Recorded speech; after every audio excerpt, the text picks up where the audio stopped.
इसके बाद Lord William बेटी का काल है 1828 से 1835 ईस्वी तक। इसने सैनिक सेना को सीमित कर दिया। इसके अलावा प्रांतीय अपील अदालतों का अंत कर दिया। निःशुल्क जागीरों के बारे में जांच पड़ताल करवाई। मालवा के अफीम के व्यापार को क्रमबद्ध किया। उत्तर पश्चिम प्रांत में लगान व्यवस्था की। अब इसके काल में भारतीयों को भी नौकरी दी जाने लगी थी। इसने सदर दीवानी अदालत और सदर निजामत अदालत की स्थापना की। अब अंग्रेज़ों के क्षेत्रों में ज़्यादा वृद्धि हो रखी थी तो लोगों को दूर दूर जाना पड़ता था। इस वजह से उनके राज्यों के हिसाब से इसने अदालतों की स्थापना की।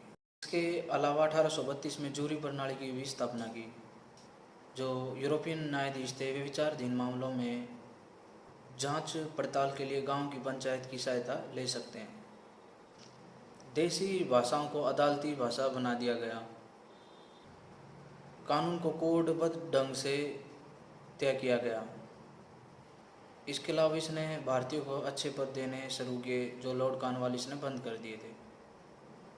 इसके अलावा इसने पश्चिमी ढंग से अंग्रेजी भाषा के माध्यम से शिक्षा देनी भारतीयों को शुरू करवाई। कलकत्ता में मेडिकल कॉलेज की स्थापना करवाई। सामाजिक सुधारों में इसने सती प्रथा का अंत किया। 1829 में इसने कानून लागू कर दिया कि सती प्रथा का अंत होना चाहिए। अगर ऐसा कोई मिला तो उसे मनुष्य हत्या के अपराध के बराबर माना जाएगा और कठोर दंड दिया जाएगा। इसके बाद इसने ठगी प्रथा का भी दमन किया। लोगों आते जाते रास्तों में व्यापारियों को लोगों को लूट लिया जाता था। इसने ठगी प्रथा का पूरी तरह से अंत कर दिया।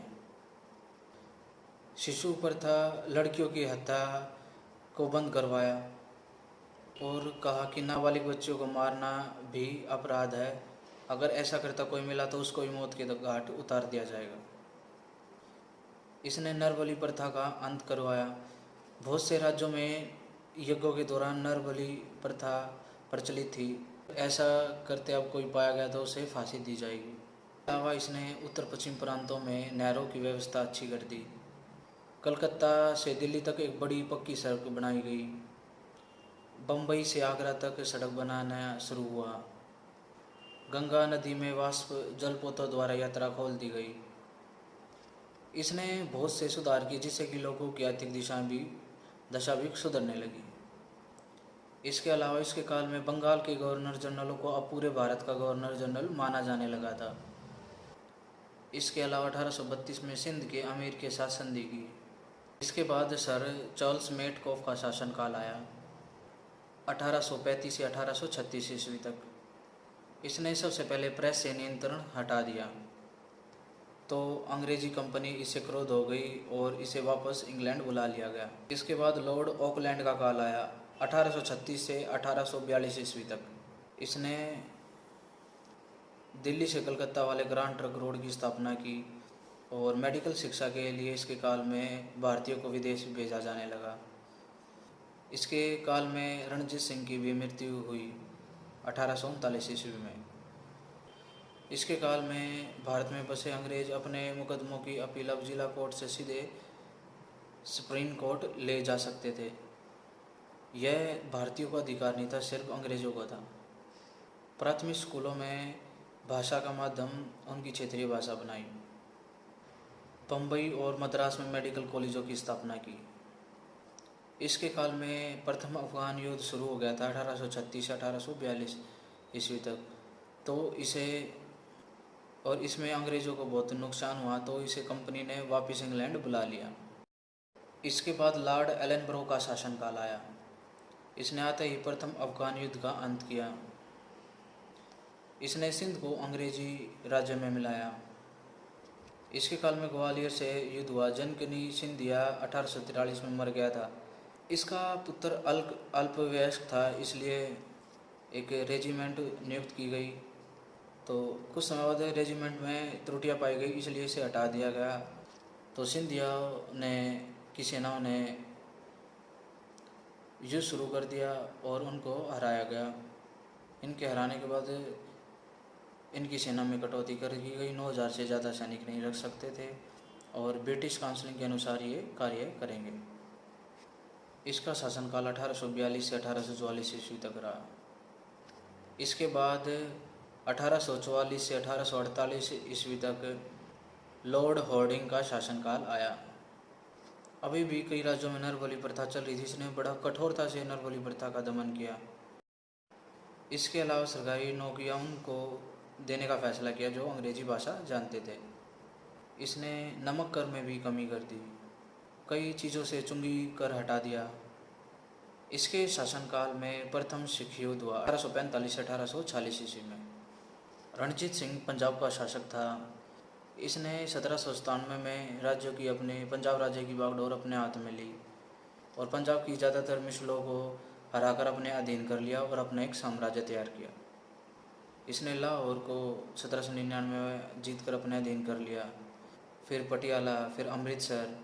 इसके बाद इसने कसूर और कांगड़ा पर चढ़ाई की और अपने राज्यों के अधीन किया। फिर इसने मुल्तान पर 1802 में अधिकार कर लिया। इसके बाद इसने अटक और कश्मीर पर अधिकार कर लिया, परंतु इसकी 1839 में मृत्यु हो गई। 1839 में इसी से एक साथ अंग्रेज़ों की सिंध की संधि हुई थी और उन्हें यहाँ से होकर अफ़गानिस्तान या सिंध जाने का रास्ता मिला था।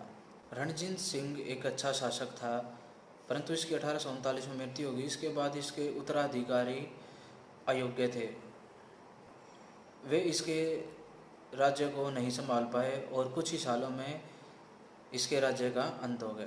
प्रथम सिख युद्ध 1845 से 46 ईस्वी लड़ा गया। इसमें सिखों की हार हुई और उनसे लाहौर की संधि की गई। सतलुज नदी के बाएं किनारे के इलाके पर अब अंग्रेज़ों का अधिकार हो गया। सतलुज और व्यास के बीच का जितना भी क्षेत्र था वो सभी अंग्रेज़ों को दे दिया गया और सिखों को 1.5 करोड़ रुपया अंग्रेज़ों को देना था। उनके पास सिर्फ 50 लाख रुपए था, वो उन्होंने दे दिया। इसके बाद और कश्मीर को 1 करोड़ रुपए में बेच दिया गया। इसके बाद लॉर्ड डलहौजी का शासनकाल आया 1848 से 1856 ईस्वी तक।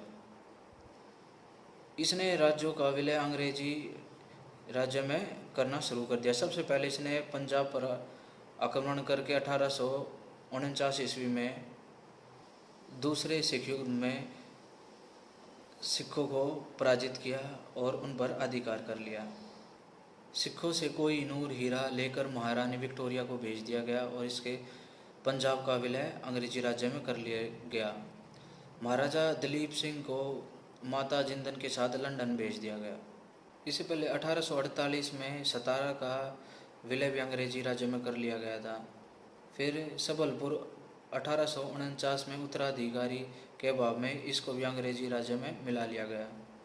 इसके बाद अंग्रेज़ों ने 1853 ईस्वी में झांसी पर आक्रमण कर दिया और महारानी लक्ष्मीबाई के पुत्र दामोदर को जहर देकर मरवा दिया गया। लक्ष्मीबाई को युद्ध में परास्त कर उसके राज्य को हड़प लिया गया। फिर 1854 ईस्वी में नागपुर पर अधिकार कर लिया गया। से पहले उदयपुर का 1850 में, बघाट का 1850 में अंग्रेजी राज्यों में मिला लिया गया। अब ज़्यादातर राज्य कंपनी के अधीन हो गए थे और अंग्रेजी साम्राज्य के अंतर्गत आ गए थे। इसके बाद 1853 कर्नाटक के नवाब की मृत्यु होगी। उसके उत्तराधिकारी को भी गद्दी की मान्यता नहीं मिली। पेशवा बाजीराव द्वितीय के पुत्र नाना साहिब को भी पेंशन नहीं दी गई। इसके अलावा हैदराबाद के बराड़ का कर नहीं चुकाने के कारण उसको भी अंग्रेजी साम्राज्य में मिला लिया गया। इसके बाद 1856 ईस्वी में अवध को भी अंग्रेजी साम्राज्य में मिला लिया गया और इस तरह ज़्यादातर भारत के हिस्से पर विस्तृत हो गया। इसके अलावा गवर्नर जनरल के भार को कम करने के लिए लेफ्टिनेंट गवर्नर जनरल की नियुक्ति की गई। प्रथम रेलवे लाइन बिछाई गई। रेल चली 16 अप्रैल 1853 ईस्वी में बम्बई से थाने की और 1853 में कलकत्ता और आगरा के बीच तार सेवा की गई। 1854 में पोस्ट ऑफिस एक्ट पास किया गया। इसके अलावा जो लंदन की परीक्षा थी वो इंडिया में ली जाएगी, ये कहा गया। लोक सेवा विभाग की स्थापना।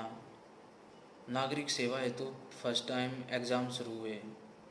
इसके अलावा 1856 में विधवा पुनर्विवाह एक्ट पास किया गया। इसके बाद विवाह दोबारा विवाह कर सकती थी।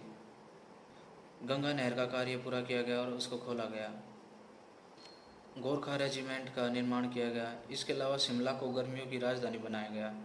अब जिस प्रकार से सभी राज्यों का विलय अंग्रेजी साम्राज्य में किया जा रहा था, तो भारत में दंगे भड़कने शुरू हो गए और इसके बाद ही 1857 की क्रांति शुरू हुई।